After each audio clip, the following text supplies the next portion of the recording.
નમસ્કાર મિત્રો, સ્વાગત છે તમારું આપણી યુટ્યુબ ચેનલ મારી વાત ગુજરાતમાં। મિત્રો, આજે ગુજરાત દેશ અને દુનિયાના સૌથી મહત્વના અને મોટા સમાચાર લઈને હાજર છે। તો ચાલો સમય બગાડ્યા વગર શરૂ કરીએ આજના મોટા સમાચાર। આજના 20 મોટા સમાચારમાં સૌથી પહેલા વાત કરીશું ગુજરાતમાં ચાંદીપુરા વાયરસથી બાળકોના મોત। ત્યારબાદ ભારત આયર્ન ડોમ મિસાઇલ બનાવનાર દુનિયાનો ત્રીજો દેશ બનવા જઈ રહ્યું છે। ખેડૂતો માટે 14,000 રૂપિયાની મોટી જાહેરાત। ઈરાન અમેરિકા વચ્ચે વધતો તણાવ અને બીજા અનેક મહત્વના સમાચાર। તો ચાલો શરૂ કરીએ આજના 20 મોટા સમાચાર। હિંમતનગર સિવિલ હોસ્પિટલમાં છેલ્લા 14 દિવસમાં ચાંદીપુરા વાયરસના 7 શંકાસ્પદ કેસ નોંધાયા છે, જેમાં 4 શંકાસ્પદ અને 1 પોઝિટિવ સહિત 5 બાળકોના મોત થયા છે। શંકાસ્પદ દર્દીઓ માટે હોસ્પિટલમાં અલગ વોર્ડ શરૂ કરવામાં આવ્યો છે, જ્યારે અન્ય દર્દીઓની સારવાર ચાલુ છે।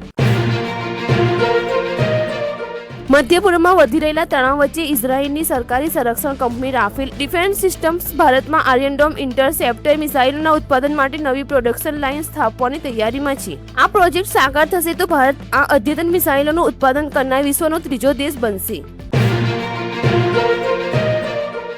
સુરતમાં ખાડીપુરની સ્થિતિને લઈને મુખ્યમંત્રી ભૂપેન્દ્ર પટેલની અધ્યક્ષતામાં સમીક્ષા બેઠક યોજાઈ હતી। અસરગ્રસ્તોને 500 કરોડ રૂપિયાની સહાય જાહેર કરવામાં આવી છે। ભારે વરસાદ અને પૂરના કારણે શહેરમાં જાનમાલની સાથે ડાયમંડ અને ટેક્સટાઇલ ઉદ્યોગને પણ ભારે નુકસાન થયું હોવાનું સામે આવ્યું છે। કપાસની ખેતી કરતા ખેડૂતો માટે કેન્દ્ર સરકારે મિશન ફોર કોટન પ્રોડક્ટિવિટી યોજના શરૂ કરી છે। આ યોજના હેઠળ ગુજરાતના ખેડૂતોને હેક્ટર દીઠ 14,000 રૂપિયા સુધીની ઇનપુટ સહાય મળશે। રાજ્યના 21 જિલ્લાઓમાં આ યોજનાનો લાભ આપવામાં આવશે અને અરજી પ્રક્રિયા આઈ ખેડૂત પોર્ટલ પર શરૂ થઈ ગઈ છે। મુંબઈ અમદાવાદ બુલેટ ટ્રેન પ્રોજેક્ટમાં વધુ એક મહત્વપૂર્ણ સિદ્ધિ મળી છે। અમદાવાદના સાબરમતી નજીક સૌથી ભારે પોર્ટલ બીમ સફળતાપૂર્વક સ્થાપિત કરવામાં આવ્યો છે। આ સાથે અમદાવાદ વિસ્તારમાં તમામ 13 પોર્ટલ બીમનું કામ પૂર્ણ થયું છે, જેને પ્રોજેક્ટ માટે મહત્વપૂર્ણ સફળતા માનવામાં આવી છે। અમેરિકા અને ઈરાન વચ્ચે ફરી વધેલા તણાવની અસર હવે વૈશ્વિક બજારો પર જોવા મળી રહી છે। આ સ્થિતિ માટે વચ્ચે મલ્ટી કોમોડિટી એક્સચેન્જ MCX પર આજે સોના અને ચાંદીના ભાવમાં મોટો ઘટાડો નોંધાયો છે। બંને કિંમતી ધાતુઓ લાલ નિશાન સાથે કારોબાર કરી રહી છે, જેના કારણે રોકાણકારોમાં પણ ચિંતા જોવા મળી રહી છે। ગુજરાત સરકારે નવી બનેલી 9 મહાનગરપાલિકાઓના વિકાસ માટે મોટો નિર્ણય લીધો છે। આગામી 5 વર્ષ સુધી જાહેર હિતના 11 પ્રકારના વિકાસ કામો માટે સરકારી જમીન વિનામૂલ્યે ફાળવવામાં આવશે। આ નિર્ણયથી મહેસાણા, નડિયાદ, આણંદ, નવસારી, વાપી, મોરબી, ગાંધીધામ, સુરેન્દ્રનગર અને પોરબંદર મહાનગરપાલિકાને સીધો લાભ મળશે। સુપ્રીમ કોર્ટે પોક્સો કાયદા હેઠળ મહત્વપૂર્ણ ચુકાદો આપતા કહ્યું છે કે જો કોઈ બાળક યૌન શોષણ અંગે જાણ કરે તો તેની માહિતી તાત્કાલિક પોલીસ અથવા સંબંધિત અધિકારીઓને આપવી દરેક વ્યક્તિની કાયદાકીય જવાબદારી છે। માત્ર બાળકની વાતને અવગણવી શકાય નહીં અને તેની ફરિયાદને ગંભીરતાથી લેવી જરૂરી છે। દાહોદ જિલ્લાના જેકોટ રેલવે સ્ટેશન પાસે પસાર થઈ રહેલી એક માલગાડીના એન્જિનમાં અચાનક આગ લાગી હતી। ઘટનાની જાણ થતાં ફાયર બ્રિગેડને અને રેલવેની ટીમે તાત્કાલિક પહોંચી આગ પર કાબુ મેળવી લીધો હતો। આ ઘટનામાં કોઈ જાનહાનિ થઈ નથી, જ્યારે આગ લાગવાનું ચોક્કસ કારણ જાણવા તપાસ શરૂ કરવામાં આવી છે। ગુજરાતમાં ચોમાસા દરમિયાન ચાંદીપુરા વાયરસના કેસ સામે આવતા આરોગ્ય વિભાગ એલર્ટ બન્યો છે। મહેસાણાના વડનગર સ્થિત GMEARS હોસ્પિટલમાં ચાંદીપુરા વાયરસનો એક કેસ પોઝિટિવ નોંધાયો છે, જ્યારે અન્ય 2 શંકાસ્પદ દર્દીઓના સેમ્પલ તપાસ માટે મોકલવામાં આવ્યા છે। હાલ પોઝિટિવ દર્દીની સારવાર ચાલી રહી છે।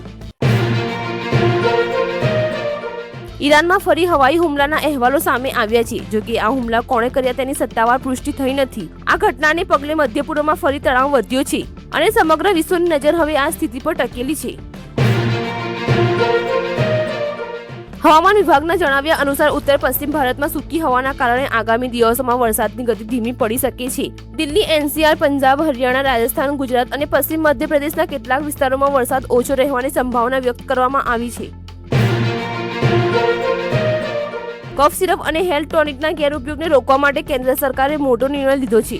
30 મિલીથી મોટી પેકિંગ અને 12% વધુ આલ્કોહોલ ધરાવતી પ્રવાહી દવાઓને હવે શેડ્યુલ H1માં સામેલ કરવામાં આવી છે। હવે આવી દવાઓ ડોક્ટરના પ્રિસ્ક્રિપ્શન વિના વેચી શકાશે નહીં। અમેરિકા અને ઈરાન વચ્ચે વધતા તણાવની અસર વૈશ્વિક બજારો પર જોવા મળી રહી છે। નિષ્ણાતોના જણાવ્યા મુજબ પશ્ચિમ એશિયાની સ્થિતિને કારણે સોના અને ક્રૂડ ઓઇલના ભાવમાં અસ્થિરતા જોવા મળી રહી છે। બજારના જાણકારોનું માનવું છે કે સોનાના ભાવમાં હવે મોટો ઘટાડો થવાની શક્યતા ઓછી છે। વડોદરા શહેરમાં જાહેર પરિવહનને વધુ મજબૂત બનાવવા માટે વીએમસીને વધુ 20 નવી ઇલેક્ટ્રિક બસો ફાળવવામાં આવી છે. તમામ બસોની જરૂરી પ્રક્રિયા પૂર્ણ થઈ ગઈ છે અને આગામી દિવસોમાં આ બસો શહેરના વિવિધ રૂટ પર દોડતી કરવામાં આવશે. ક્રિપ્ટોકરન્સી બજારમાં આવેલા મોટા ઘટાડાની અસર અમેરિકાના રાષ્ટ્રપતિ ડોનાલ્ડ ટ્રમ્પના પુત્ર એરિક ટ્રમ્પની કંપની પર પડી રહી છે.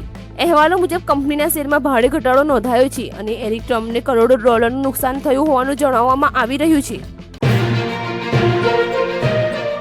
ઇંગ્લેન્ડ સામેની 5 મેચોની T20 શ્રેણીની ચોથી મેચમાં ભારતીય ટીમને 9 વિકેટે હારનો સામનો કરવો પડ્યો છે. ટીમનું ટોપ અને મિડલ ઓર્ડર સંપૂર્ણપણે નિષ્ફળ રહ્યું હતું. કેપ્ટન શ્રેયસ અય્યરની 89 રનની ઇનિંગ છતાં ભારત માત્ર 158 રન જ બનાવી શક્યું હતું, જેના કારણે ઇંગ્લેન્ડે લક્ષ્ય સરળતાથી હાંસલ કરી લીધું.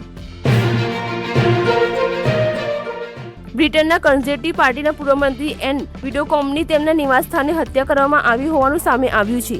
પોલીસે ઘટનાના સંબંધમાં 28 વર્ષીય એક યુવકની ધરપકડ કરી છે. હાલ પોલીસ હત્યાનું કારણ જાણવા વધુ તપાસ કરી રહી છે. પૂર્વ એશિયામાં ટાઇફૂન બાવીનું જોખમ વધી રહ્યું છે. આ વાવાઝોડું તાઇવાન, જાપાન અને દક્ષિણ પૂર્વ ચીન તરફ આગળ વધી રહ્યું છે. જાપાનના અનેક વિસ્તારોમાં હાઈ એલર્ટ જાહેર કરવામાં આવ્યું છે અને ભારે વરસાદ, પૂર તેમજ તેજ પવનની ચેતવણી આપવામાં આવી છે. કિયા ઇન્ડિયા ટૂંક સમયમાં પોતાની નવી કિયા સિયર્સ EV ભારતીય બજારમાં રજૂ કરવા જઈ રહી છે. આ ઇલેક્ટ્રિક SUV એક વખત ચાર્જ કર્યા બાદ 500 કિલોમીટરથી વધુ રેન્જ આપી શકે તેવી શક્યતા છે. કંપની આગામી અઠવાડિયામાં તેના ફીચર્સ અને કિંમત અંગે સત્તાવાર જાહેરાત કરશે.